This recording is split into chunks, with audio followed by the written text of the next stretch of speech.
What's up, guys? Thomas Mott here. Welcome into the Thomas Mott Show on a Saturday, one day before Eagles versus Steelers, which is going to be a very interesting matchup, at least Eagles offense versus Steelers defense. We'll talk about that in a little bit later of a show. I want to jump on, though, and get back to a segment I'd done a couple of weeks back, and that is the hottest takes of the week. What did the national media say about the Philadelphia Eagles this week? And there are some really, really good ones going into ESPN, going into Fox Sports, Jacob Media, a lot of very interesting takes here, all surrounding not only the Eagles in a Super Bowl window, but the Robert Quinn trade as well. And it's fun to react to these things and see what Marcus Spears and people have to say about the current look of the Philadelphia Eagles. National media guys say some crazy stuff. Sometimes they're accurate, sometimes they're not, but they're national media people for a reason. It's always fun to react to their stuff. Let's start with the Marcus Spears clip here from ESPN right as the Eagles trade was made. If this doesn't sum up how every single Cowboy fan felt when the Eagles traded for Marcus Quinn, or for Robert Quinn, I don't know what does. Watch this. This is good stuff.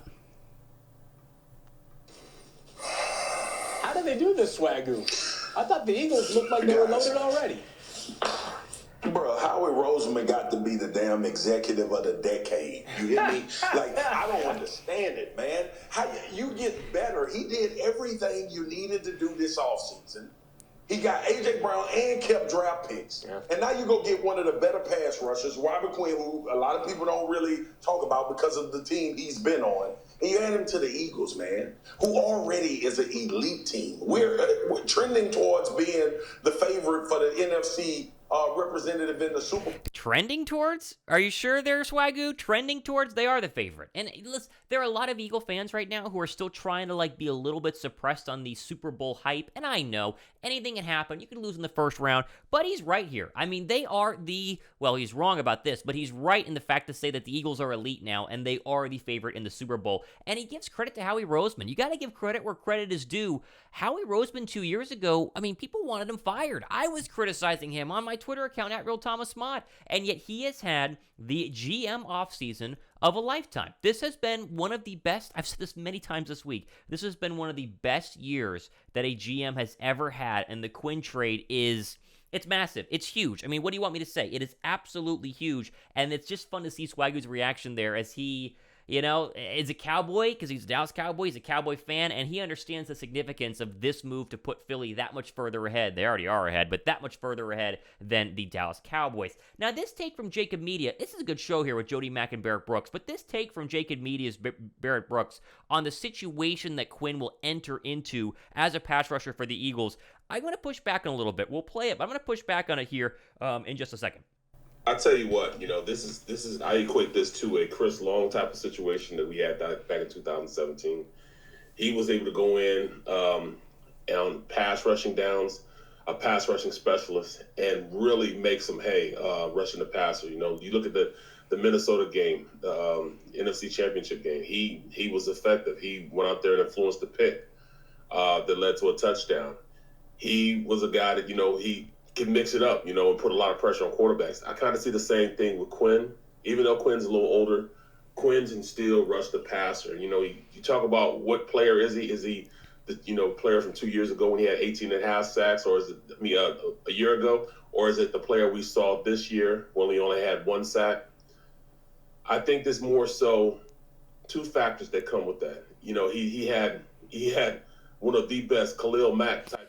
Yeah, so let's just stop it right there. I want to react to more the first part of this clip and saying that it's a Chris Long type situation. I disagree. I think Robert Quinn's better than Chris Long. And Chris Long was great in 2017, but he played 30-40% of the snaps at defensive end. He was a third down pass rusher through and through and didn't do much during the regular season. He kind of made his moves in that NFC Championship game, getting the hit on Kirk Cousins to force the Patrick Robinson pick six. I think Quinn is going to play a lot more in terms of overall snap percentage than Chris Long, and I think he's going to have a lot bigger of an impact. I think he's a better pass rusher than Chris Long ever was. Now, you can talk about, and Barrett does a little bit later on in the clip, why is it only one sack this year for Robert Quinn? Is he, no longer the 18.5 sack guy that he was last season? I think overall, Quinn is just on a bad football team. He gets doubled a bunch, and when you put him on the Eagles defensive line, oh boy, it's going to be scary. It's going to be very, very scary, and I think Quinn is going to get a sack on Sunday against Kenny Pickett, and I think Quinn is going to be really, really, really, really good and a lot better than Chris Long. Again, not a bad take from Barrett Brooks here, but I saw this Chris Long comparison, and I'm like,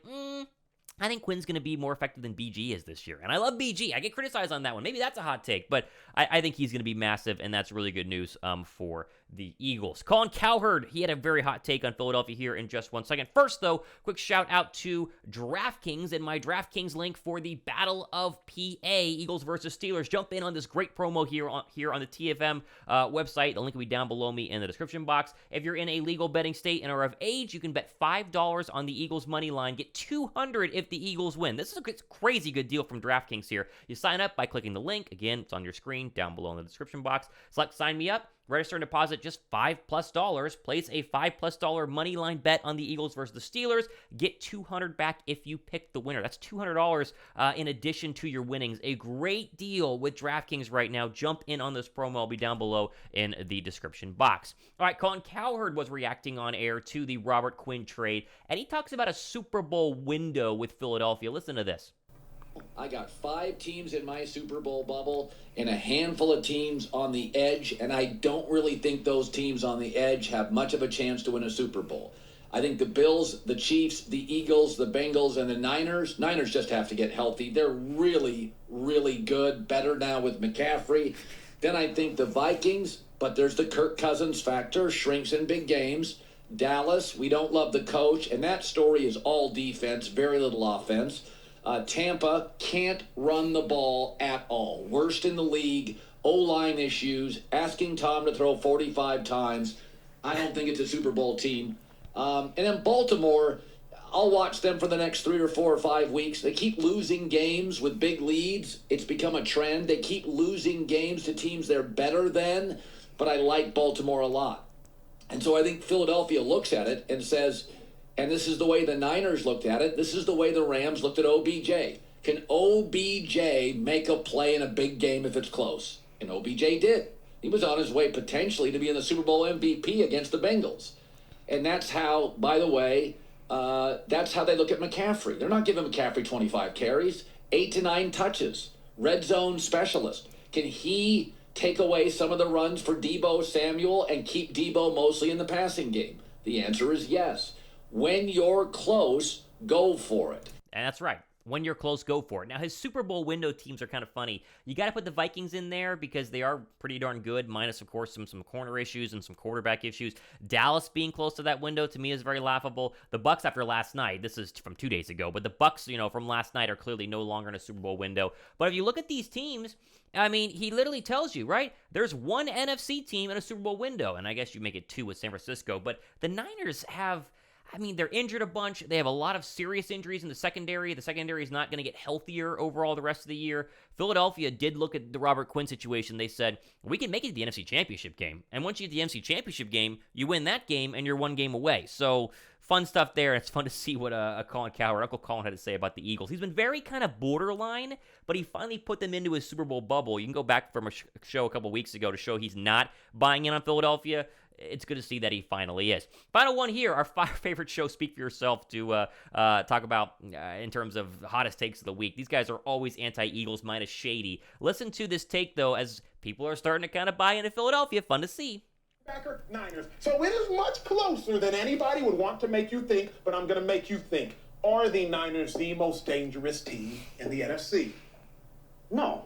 Okay. I mean, look, Shady, I can be nice. It's the Eagles. It's the Eagles right now. And the thing, I think the lines illustrate this perfectly with what you just said.